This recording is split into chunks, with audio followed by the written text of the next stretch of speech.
প্রিয় শিক্ষার্থীরা আসসালামু আলাইকুম। এই ভিডিওতে আমি তোমাদের সাথে পঞ্চম অধ্যায় নিয়ে আলোচনা করব। মোস্ট ইম্পর্টেন্ট একটি ভিডিও, কারণ হচ্ছে পঞ্চম অধ্যায় থেকে কিন্তু তোমাদের পরীক্ষায় একটি প্রশ্ন আসবে। বিগত বোর্ডগুলো যদি তোমরা যাচাই করো তাহলে দেখবে যে পঞ্চম অধ্যায় থেকে একটি প্রশ্ন এসেছে। তোমাদের পরীক্ষাও কিন্তু পঞ্চম অধ্যায় থেকে কমপক্ষে একটি সৃজনশীল প্রশ্ন থাকবেই। তো আজকের ভিডিওতে তোমরা শিখতে পারবে যে পঞ্চম অধ্যায় থেকে তোমাদের কি কি শেখা প্রয়োজন এবং কিভাবে সহজে আয়ত্ত করতে পারবে সেগুলো, এবং এখান থেকে প্রশ্ন আসলে সেই প্রশ্নগুলো সহজে অল্প সময়ে কিভাবে উত্তর করবে সেই সব বিষয় নিয়ে আলোচনা করব। তো পঞ্চম অধ্যায় আইসিটি বইয়ের অন্যতম একটি অধ্যায়। এটি খুবই গুরুত্বপূর্ণ, কারণ সকলেরই এই প্রোগ্রামিং ভাষা শেখা উচিত। প্রোগ্রামিং ভাষা কেন বললাম, এই পঞ্চম অধ্যায়ের নাম হচ্ছে প্রোগ্রামিং ভাষা। তো সে বিষয়ে একটু আলোচনা করবে এখন, বা তোমাদের কি কি শেখা প্রয়োজন সেটা আমি দেখিয়ে দিব। তবে তার আগে আমি একটু কথা বলে রাখি, সেটা হচ্ছে আমার এই চ্যানেলে তোমরা সবাই জানো যে ধারাবাহিকভাবে শুধু আইসিটি ক্লাস আপলোড করা হয়, আইসিটি ব্যতীত অন্য কোনো ক্লাস আপলোড করা হয় না। তো প্রিয় শিক্ষার্থীবৃন্দু, তোমরা যারা আইসিটিতে দুর্বল, তোমাদের জন্য আমি একটা কোর্স চালু করেছিলাম যে সকল অধ্যায় মাত্র 2000 টাকায়।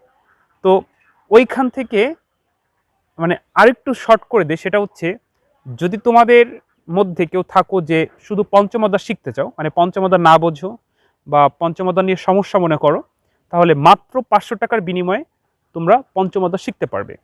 এই ভিডিওতে আমার নাম্বার দেওয়া থাকবে, তোমরা কল করে আমার সাথে যোগাযোগ করো। আমি সব থেকে সহজ মাধ্যম সেটি নিয়ে তোমাদের সাথে লাইভে ক্লাস করবো, অর্থাৎ তোমরা সরাসরি প্রশ্ন করবে, আমি উত্তর দিব। মানে টোটালি এটা যে অনলাইন মনে হবে না, তোমাদের কাছে মনে হবে এটা অফলাইন।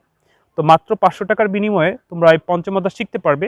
আমার বিশ্বাস, মানে আমি শতভাগ নিশ্চিত করে বলতে পারি, তোমরা পঞ্চম অধ্যায় থেকে মানে যে প্রশ্নটি আসবে পঞ্চম অধ্যায় থেকে পরীক্ষায়, সেটি তোমরা অবশ্যই উত্তর করতে পারবে। মানে পঞ্চম অধ্যায় আর কোনো সমস্যা থাকবে না। তো যাই হোক প্রিয় শিক্ষার্থীবৃন্দ, আমি তোমাদের সাথে এখন পঞ্চম অধ্যায় নিয়ে আলোচনা করি। আমার এই চ্যানেলে ধারাবাহিকভাবে পঞ্চম অধ্যায় ক্লাস দেওয়া থাকবে। তারপরে যদি কারো বুঝতে সমস্যা বা যদি কেউ আইসিটিতে দুর্বল হও, সে যোগাযোগ করো। তো আশা করি তোমাদের উপকারে আসবে। তো যাই হোক, এই পঞ্চম অধ্যায়ের নাম হচ্ছে প্রোগ্রামিং ভাষা। প্রথমে আমাদের বুঝতে হবে যে প্রোগ্রাম কি, কারণ যেহেতু আমরা পঞ্চম অধ্যায় শিখবো, যদি প্রোগ্রামিং ভাষা না বুঝি তাহলে আমরা কি শিখবো, তাই না? আচ্ছা, আমরা একটু অধ্যায়ের নামটা লিখি, যেহেতু অধ্যায়ের নাম দিয়ে কিন্তু অনেক সব প্রশ্ন আসে। তো পঞ্চম অধ্যায়ের নাম হচ্ছে প্রোগ্রামিং ভাষা। তো আমাদের প্রথমে বুঝতে হবে এই প্রোগ্রামিং ভাষা কাকে বলে, কারণ অধ্যায়ের নাম দিয়ে প্রশ্ন থাকবেই। বিশেষ করে তোমাদের আইসিটি বইয়ের 6টা অধ্যায় বিভক্ত। প্রতিটা অধ্যায়ের নাম দিয়ে যে প্রশ্নগুলো আছে তার থেকে গুরুত্বপূর্ণ প্রশ্ন বইতে হতে পারে না, কারণ তোমাকে বোর্ড যাচাই করার সুযোগ হচ্ছে 3 ঘন্টা। তোমাদের পরীক্ষা 3 ঘন্টা হবে, তখন এই 3 ঘন্টায় তো সারা বই যাচাই করা সম্ভব না। যেমন ধরো তুমি সংখ্যা পদ্ধতি পারো কিনা, তোমাকে প্রশ্ন করলো কতে যে সংখ্যা পদ্ধতি কি, বা সংখ্যা পদ্ধতি বলতে কি বোঝো।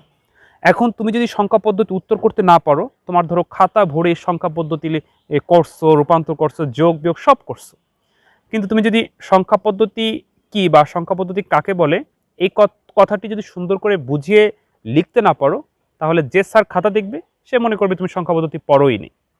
তো বিষয়টা হচ্ছে, তুমি যে অধ্যায় শিখবে ওই অধ্যায়ের নাম দিয়ে যে প্রশ্নটি হয় সেই প্রশ্নটি তোমাকে আগে বুঝতে হবে। তো যাই হোক, আমরা এখন পঞ্চম অধ্যায় নিয়ে আলোচনা করব, এবং এই পঞ্চম অধ্যায় থেকে মানে কিভাবে কি প্রশ্ন আসবে সেগুলো আমরা শিখে নিব, আর ওই প্রশ্নগুলো আমরা কিভাবে সহজ উত্তর করব সেই কৌশলটাও জেনে নিব। তো পঞ্চম অধ্যায়ের নাম হচ্ছে প্রোগ্রামিং ভাষা। প্রথমে বুঝে আমরা একটু খণ্ড করে বুঝি যে প্রোগ্রামিং কি। প্রোগ্রামিং হচ্ছে কোনো সমস্যা সমাধানের জন্য কম্পিউটারকে ধারাবাহিকভাবে কমান্ড বা নির্দেশ প্রদান করা। আবার বলছি, একটু মনোযোগ সহকারে শোনো যে প্রোগ্রামিং কি। প্রোগ্রামিং হচ্ছে কোনো সমস্যা সমাধানের জন্য কম্পিউটারকে ধারাবাহিকভাবে কোনো কমান্ড বা নির্দেশ প্রদান করা। ওই কমান্ড আর নির্দেশ প্রদান করার জন্য আমরা যেই ল্যাঙ্গুয়েজ ব্যবহার করব সেটা হচ্ছে প্রোগ্রামিং ভাষা। মানে সহজে এক কথায় বললে, তুমি কম্পিউটারকে দিয়ে কোনো কাজ করাই নিতে চাও, তো সেই কাজটাকে মানে তুমি কিভাবে কম্পিউটারের মাধ্যমে করাই নিবা, তখন কম্পিউটারকে একটা নির্দেশ দিতে হবে, কমান্ড দিতে হবে। ওই নির্দেশ এবং ওই কমান্ড তুমি যেই ভাষায় লিখবা সেটা হচ্ছে কি প্রোগ্রামিং ভাষা। যদি আরও সহজ করে বলি, ধরো এই তোমরা যারা আমার কথা শুনতেছো, আমার কথা তোমরা বুঝতেছো, তোমরা যদি কথা বলতে আমিও বুঝতাম, কিন্তু তোমাদের আশপাশে বা সামনে যদি কোনো ডিভাইস থাকে, কম্পিউটার বা মোবাইল বা ল্যাপটপ, আমার কথা কি তারা বুঝতেছে না? বুঝতেছে না। এবার আমি যদি তোমাদের কাছে কোনো কিছু চাই, তোমরা বুঝবা যে স্যার এটা চাচ্ছি। তোমরা কোনো কিছু চাইলে, কোনো প্রশ্ন করলে আমি বুঝবো তোমরা কিছু জানতে চাচ্ছ বা কোনো প্রয়োজনে যোগাযোগ করতে চাচ্ছ, আমি বুঝতে পারবো। কিন্তু আমাদের এই ডিভাইসগুলো কিন্তু বুঝতে পারবে না। তো আমাদের এই কথাগুলোকে, এই ডিভাইসকে বোঝানোর জন্য আমরা যেই ল্যাঙ্গুয়েজ ব্যবহার করব সেটা হচ্ছে প্রোগ্রামিং ভাষা। অর্থাৎ ওই যে বললাম, কোনো সমস্যার সমাধানের জন্য কম্পিউটারকে ধারাবাহিকভাবে আমরা যে নির্দেশ বা কমান্ড দিব সেটা হচ্ছে প্রোগ্রাম, আর ওই প্রোগ্রামটা যে ভাষায় আমরা লিখব সেটা হচ্ছে প্রোগ্রামিং ভাষা। কম্পিউটার ভাষা আমরা বলে থাকি যে কম্পিউটার ভাষা বোঝে, কম্পিউটারের নিজস্ব ভাষা আছে। আসলে কম্পিউটারের নিজস্ব ভাষা বলতে কম্পিউটার 0 আর হচ্ছে 1 এই দুটি বোঝে। 0 মানে হচ্ছে অফ, আর অন মানে হচ্ছে চালু। মানে 0 মানে হচ্ছে বন্ধ, অন মানে হচ্ছে কি চালু। কম্পিউটার এই ইলেকট্রিক্যাল সংকেত অর্থাৎ বন্ধ আর চালু এর উপর ডিপেন্ড করেই কম্পিউটার সকল ভাষা রপ্ত করতে পারে। হ্যাঁ, অর্থাৎ এটা হচ্ছে বাইনারি ভাষা। আমরা সবাই জানি যে বাইনারিতে 0 এবং 1। তো কম্পিউটার 0 দ্বারা অফ বোঝে, অন দ্বারা চালু বোঝে। এই 0 অনের উপর ডিপেন্ড করেই কম্পিউটার সকল ভাষা রপ্ত করতে পারে। তো আমরা এখন এই প্রোগ্রামিং ভাষা নিয়ে আলোচনা করতেছি। তোমরা একটু মনোযোগ সহকারে দেখো, তাহলে বুঝতে পারবে যে এই পঞ্চম অধ্যায় থেকে কিভাবে প্রশ্ন আসবে আর তোমরা কিভাবেই বা সহজ উত্তর করতে পারবে।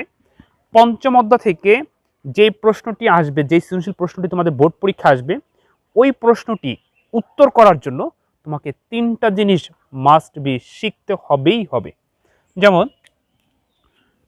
একটু লক্ষ্য করো, আমি 3টা খণ্ড করে তোমাদেরকে সহজে বোঝাচ্ছি। আমি এখানে লিখলাম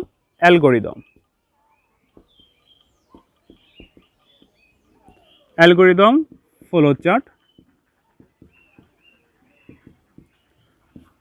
আরেকটা হচ্ছে প্রোগ্রাম। এই 3টা জিনিস তোমাদের শিখতে হবে। যদি তোমরা এই 3টা জিনিস শিখতে পারো তাহলে এই পঞ্চম অধ্যায় থেকে যেই সৃজনশীল প্রশ্নটা যেভাবে আসুক না কেন তোমরা কিন্তু শতভাগ সঠিকভাবে উত্তর করতে পারবে। এখন এখান থেকে প্রশ্ন কিভাবে আসবে আর তোমরা কিভাবে উত্তর করবে, যেমন ধরো উদ্দীপকে অ্যালগরিদম দেওয়া আছে, তখন ক খতে থিওরি টাইপের প্রশ্ন বলবে, গতে বললো ফ্লোচার্ট করো, ঘতে বললো প্রোগ্রাম করো। আচ্ছা, এবার ধরো উদ্দীপকে ফ্লোচার্ট দেওয়া আছে, গতে বললো অ্যালগরিদম করো, ঘতে বললো প্রোগ্রাম করো। আচ্ছা, এবার তোমরা চিন্তা করলা যে প্রোগ্রাম কঠিন, আমরা প্রোগ্রাম শিখবো না। তুমি অ্যালগরিদম আর ফ্লোচার্ট শিখে পরীক্ষা হলে গেছো।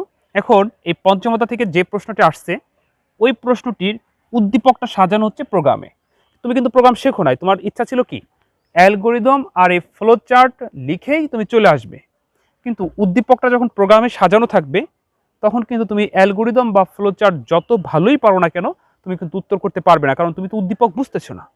এর এর কারণ মানে আমি এটা এই কারণেই বোঝাচ্ছি যে তোমাকে 3টাই শিখতে হবে। অর্থাৎ তুমি এখানে কোনো একটি বাদ দিয়ে অন্য দুটি শিখে পরীক্ষার হলে গিয়ে পঞ্চম অধ্যায় থেকে যে প্রশ্ন আসবে সেই প্রশ্ন লেখার যদি ইচ্ছা থাকে তাহলে সেই ইচ্ছা পূরণ হবে না, কারণ তোমাকে অবশ্যই উদ্দীপক বুঝতে হবে। তো ধরো এখন যদি প্রোগ্রাম দিয়ে উদ্দীপক সাজানো থাকে, ধরো গতে বললো ফ্লোচার্ট করো, ঘতে বললো অ্যালগরিদম করো, কিন্তু তুমি যদি এই প্রোগ্রাম বুঝতেই না পারো তাহলে তুমি উত্তর করবে কেমনে? ওকে, আচ্ছা, তাহলে এই অবশ্যই তোমাকে প্রোগ্রাম বুঝতে হবে, ফ্লোচার্ট শিখতে হবে, অ্যালগরিদম আমি এগুলো ধারাবাহিকভাবে শিখাবো। তো এই 3টা জিনিস যদি তোমরা শিখতে পারো তাহলে দেখা যাচ্ছে যে মানে যেভাবেই প্রশ্ন আসুক না কেন তোমরা উত্তর করতে পারবে। তো আমার এই চ্যানেলে এখন থেকে এই পঞ্চম অধ্যায় ধারাবাহিকভাবে ক্লাস আপলোড করব, আশা করি তোমরা নিয়মিত দেখলে বুঝতে পারবে। আরেকটি কথা বলে রাখি, সেটা হচ্ছে যদি তোমরা কেউ মানে পঞ্চম অধ্যায় শিখতে চাও তাহলে আমার এই ভিডিওতে নাম্বার দেওয়া থাকবে, আমার সাথে যোগাযোগ করো। মাত্র 500 টাকার বিনিময়ে আমি তোমাদের এই পুরো পঞ্চম অধ্যায় শিখাই দেবো, অর্থাৎ 500 টাকার একটা কোর্স বলতে পারো পঞ্চম অধ্যায়। আশা করি এই 500 টাকার বিনিময়ে যদি তোমরা এই পঞ্চম অধ্যায় শেখো তাহলে পঞ্চম অধ্যায় থেকে যেভাবেই প্রশ্ন আসুক না কেন মানে তোমরা শতভাগ উত্তর করতে পারবে এবং সহজে শিখতে পারবে। আর মানে প্রাইভেট পড়া লাগবে না বা অন্য কারো শরণাপন্ন হতে হবে না, তোমরা নিজেরাই ভালো করে আয়ত্ত করতে পারবে। এছাড়া যদি কোনো সমস্যা থাকে বা কোনো কিছু জানার থেকে অবশ্যই কিন্তু আমার চ্যানেলে কমেন্ট করে জানিও, আমি যথাসাধ্য চেষ্টা করবো তোমাদের কমেন্টে রিপ্লাই দিতে। তো প্রিয় শিক্ষার্থীবৃন্দ, এখন থেকে এই পঞ্চম অধ্যায়ের ক্লাসটি তোমরা নিয়মিত পাবে। আর আরেকটি কথা বলে রাখি যে এই পঞ্চম অধ্যায় সম্পর্কে, সেটি হচ্ছে যদি তোমরা এই পঞ্চম অধ্যায় ভালো করে শিখতে পারো তাহলে কিন্তু তোমরা নিজেরাই প্রোগ্রামিং ভাষা শিখে মানে কোডিংয়ের ব্যবহার শিখে নিজেরা বিভিন্ন প্রোগ্রাম তৈরি করতে পারবে। তো যাই হোক, এসব নিয়ে পরবর্তী ক্লাসে আরও বিস্তারিত আলোচনা হবে। তো প্রিয় শিক্ষার্থীবৃন্দু, ভালো থেকো। তোমাদের সাথে আবার কথা হবে অন্য কোনো দিন, অন্য কোনো ভিডিওতে। আসসালামু আলাইকুম।